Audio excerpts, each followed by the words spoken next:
You're listening to the Talking Forest podcast with your host, Kendra Burns. In today's world, it's important to communicate your story online, and Kendra can help you by diving into social media and providing you with free tips and insights on how to build your organic social media following and shine online. Having been raised low income, first in her family to go to college, and a proud international military spouse, Kendra develops creative media content across many social media platforms from anywhere in the world. Her inspiration comes from the people who give her hope and believe in her so she can believe in you. Follow the Talking Forest podcast today to see how she lives the dream of a traveling virtual entrepreneur and get your tech tips as we keep up with the latest on social media.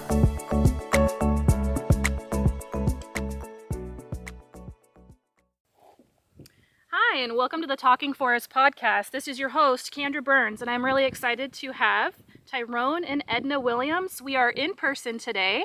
Super excited to be here at Fourtee acres in North Carolina. We are in a small town called Enfield, just off the I-95.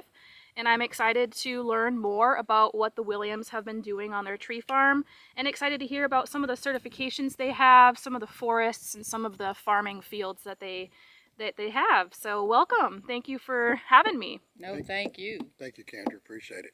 Glad to have you on 40 acres today. Yes, we are. Yes. So how did you all start? What is the founding of your farm?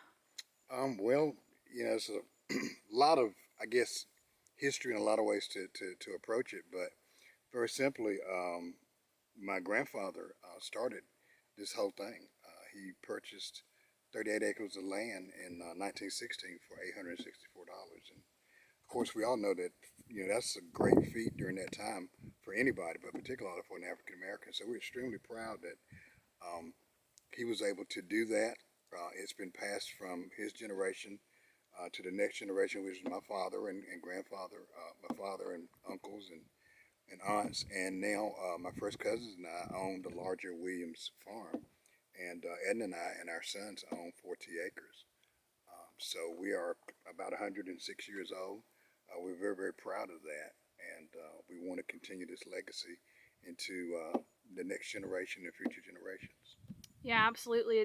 I'm glad that you all have this and that it's in your family and that you've been passed down all the way to the cousins. That's great. I think that legacy, especially in owning a tree farm, is really needed because right now what's more prominent is development and converting over to things that are not forests. And I think that just having this just off the I-95 in North Carolina, you guys are already providing what we call ecosystem benefits and things to the public that they don't even know y'all have. So that's why I'm interviewing you, is to get to know what you provide. So what is here on your property? Well, and you mentioned the proximity to the I-95 corridor. Let me just say, one of the things that programs we participate in is the Voluntary Agricultural District Program in North Carolina. And that program says to anyone, whether it be a developer, whether it be a person looking to move into a neighborhood, it says to them that we are committed to our property and surrounding property remaining agriculture. That's our heritage, that's our culture. And we want to make sure that is maintained from that. So right now, what we are is we're sort of multifaceted. We are as you mentioned, a tree farm. We have American Tree Farm certification. We have Forest Stewardship certification on a few tracts on the farm. We also are a tenant farming. We lease out property to a tenant farmer that grows his crops, everything from cotton to soybeans to tobacco to sweet potatoes. And most recently, over the last several years, we've gone into a natural gardening kind of an operation, which has been very lucrative, very profitable. Edna sort of spearheads that piece because I really love the forestry piece. I like going out in the woods and talking to the trees, and they don't talk back, and they don't have attitude. So I love that, and so that's one of the things that we love about this area. But those are the basic things that we're doing. It's providing some economic benefit, at least initially, right now for us. Again, the close proximity to 95, and Halifax County being an agricultural community. So we're trying to measure our growth and trying to expand and look at it from an economic standpoint, as well as a standpoint of trying to build intergenerational wealth for our sons going forward. Yeah, absolutely. And I think that's so important that you guys have that. And this foundation is really amazing. I think you've diversified so much, and I think that will absolutely serve for the future generations and keeping it. One of the things that I've been doing for the past 6 years and working with landowners is learning that estate planning is so important. And I think with the Center for Heirs Property, and you all have, the resources in Raleigh, I'm sure. So there's in Raleigh, there's the minority and women-owned business enterprise and small business enterprises. I think that leaning on those programs is so important. Have you guys been doing that kind of thing as well and tapping into those resources? Yeah, one of the best things that ever happened to us as we began this journey was getting connected to the Sustainable Forestry and African American Land Retention Project. Oh yeah, them too. Yeah, it is actually operated in this area by the Roanoke Electric Membership Corporation, the Roanoke Center, and we refer now to their director as the Alton Perry, because Alton is just Yes. phenomenal.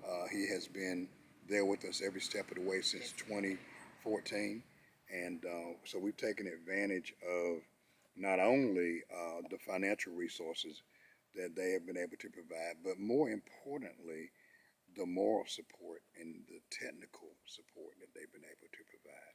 And one of the things that we say too, Kendra, that I think people just tend to overlook and oversimplify is the power of partnerships. We like to say that partnerships are just powerful. We have partnerships with the Forest Service, Natural Resource Conservation Service.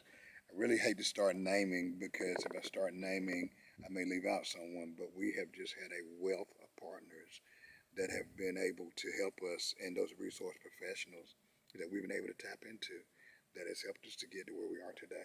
Yeah, absolutely. I love SFLR. I had been following them since I worked for Chuck Leavell with the Rolling Stones, and his story.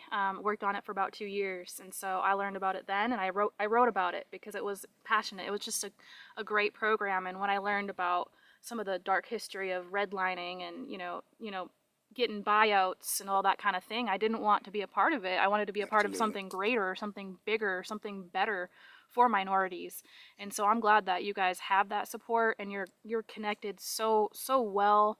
Another one that we work with, Edna, is the ForestHer group. ForestHer, I think, started out in Alabama with Becky Barlow, I believe, and then it's moved all the way into North Carolina. And although I think we're a few hundred women, I think we're pretty strong. I think so also, and I really enjoy the meetings that we have with the groups, and what I've learned about conservation and preservation.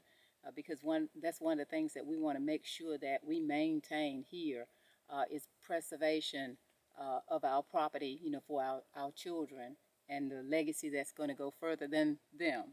So that conservation piece also is very important, to make sure that it's lasting and that we put those practices in place, that make sure that the land is kept for them when they're ready for it. Yeah, some of the meetings in the workshop that we attended together, Edna, I learned more just by being with landowners in the room and some challenges they had. There was someone I sat with in my table specifically where they'd had a conservation plan written, and the state kept saying, well, what are you going to harvest? When are you harvesting? It's like, well, I want to conserve, and the property was backed up, against Nature Conservancy. They were allowed to conserve. Why can't we conserve and things like that? And that was something I didn't know, women landowners even were up against. So she kept going back to her plan and said, look, my daddy set this out and my daddy wanted it, I want it, and this is how we're doing it. So, just having those women's stories and then them to lean on through the process is really needed. Yes, it has been. And, talking about those management plans and how to follow them, and we have a management plan, and it's very important that we look at it, revisit it often to make sure that we're carrying out what's in the plan. Yeah, exactly. And it's so funny because I didn't actually like have a podcast or even think I would be podcasting like I am today. It wasn't in my original plan, but I had an entrepreneur from New York kind of spark something in me, and I started it in 2018. Great. And it's just taken off, and so that's why I'm so passionate about capturing these voices for our sector specifically. I'm the only one traveling and doing it in our sector right now, and I aspire to do workshops with my fall tour actually coming up and help other people do what I'm doing, so that it just keeps going, and the women are supported, and other minorities are supported, because these stories are so important. So Edna, can you talk more about your gardening piece? That really intrigues me, since I normally just go to a tree farm. Well, how we got started with that, when I retired in 2018, we got kind of fully, engaged, into doing the gardening. Yeah. I was looking for something that could involve the entire family and would bring our sons back, to support us with.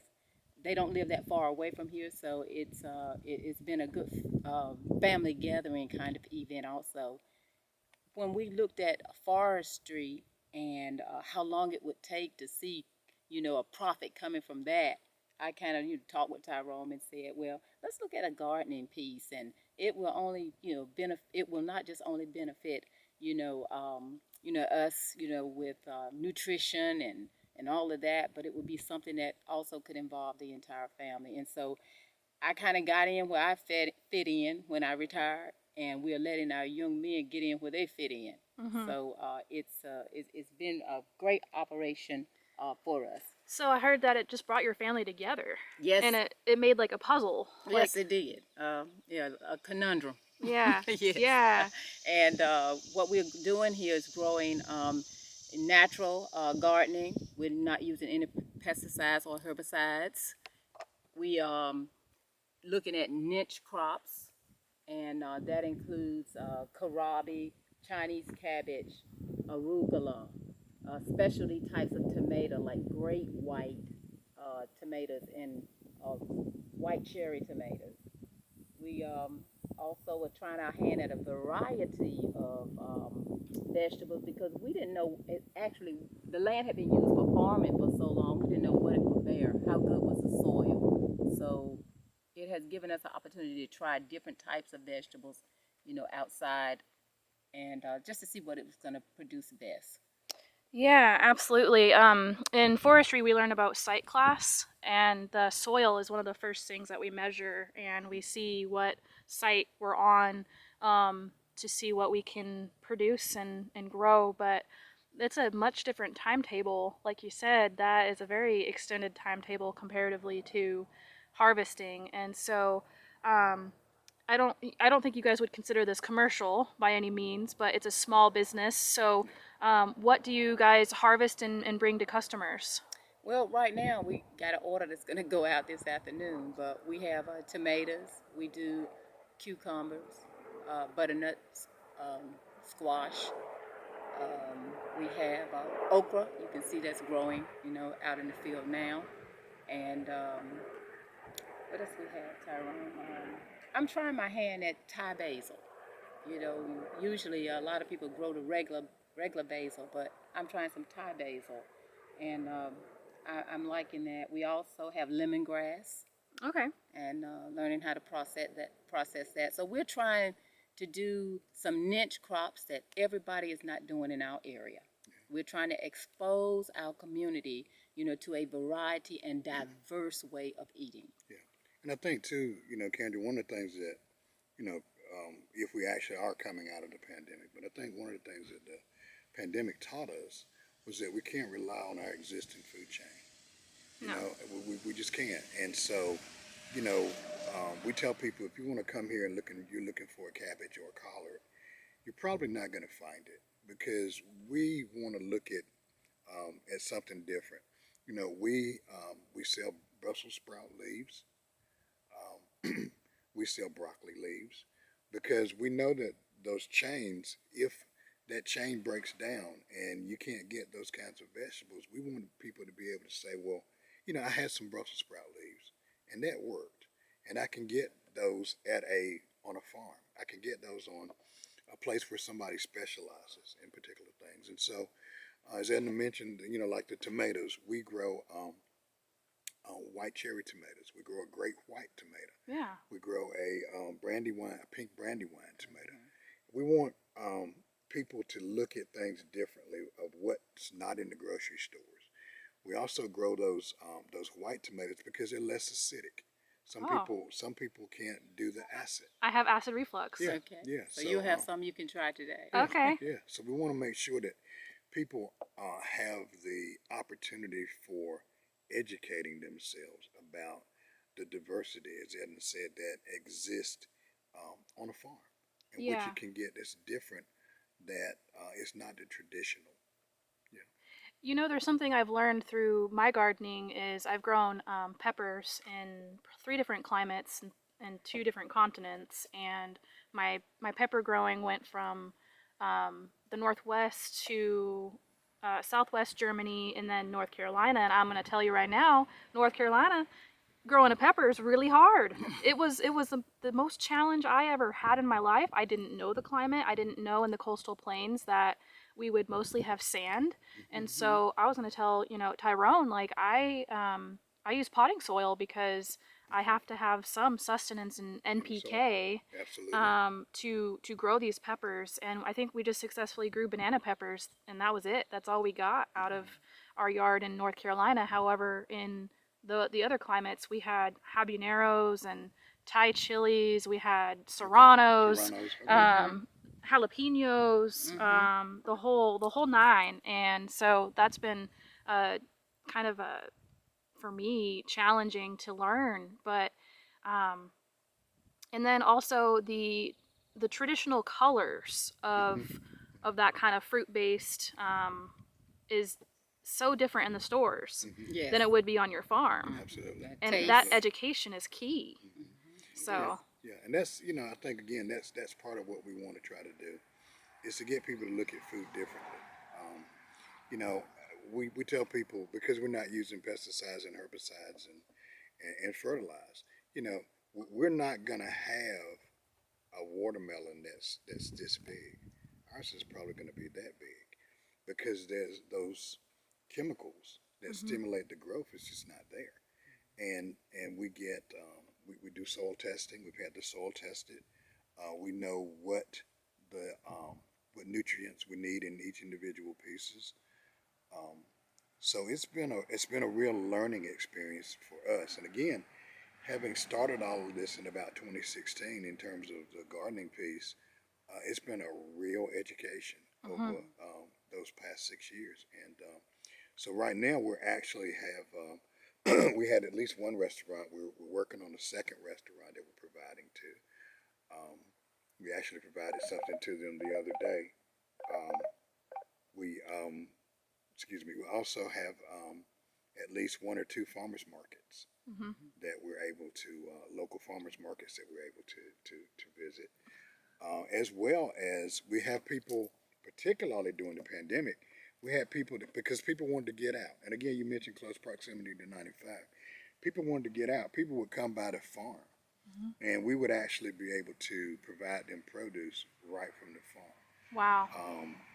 We also like to give people an opportunity to taste test. We want people to know what they're getting. So we have committed that at least 10% of what we grow, we give it away to the community. And also, what I like to provide recipe cards. Since we're doing niche crops, that the community is not used to having or cooking or seeing. Yeah. Having those recipe cards.